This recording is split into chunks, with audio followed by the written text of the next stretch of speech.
ফেসবুকে ঢোকার পরপরই দেখছি একটা ভিডিও আসছে, বারবার সবাই দেখছি বলছে বালের কণ্ঠ, বালের কণ্ঠ। তুই বালের কণ্ঠ আবার কোন পত্রিকা? একটু সার্চ করে দেখি তো। পরে শুনলাম হাসনাত আব্দুল্লাহকে নিয়ে একটা নিউজ তৈরি করেছে, কালের কণ্ঠ পত্রিকা।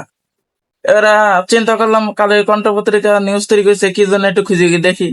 পরে দেখলাম হাসনাত আব্দুল্লাহ সংসদে এই যে বসুন্ধরা গ্রুপের যে মালিক, তার নামে একটু কিছু বলছে, মানে সত্যি কথা বলছে। আর যার ফলে মানে বালের কণ্ঠ তার নামে পত্রিকায় আবল তাবল লেখা শুরু করে দিতেছে। এবার চিন্তা করে দেখলাম বালের কণ্ঠ কোন পত্রিকার মালিককে, আমি সার্চ দিলাম, ছবি দিয়ে দিবানি। সার্চ দিয়ে দেখলাম, ও এই তো বসুন্ধরা গ্রুপের মালিকের এই পত্রিকা, এই সুবহানের। পরে দেখলাম সে তো ধর্ষক, তার নামে কথা বলার কারণে তাকে হাসনাত আব্দুল্লাহ ভাইকে ডাবায় রাখার জন্য চেষ্টা করছে।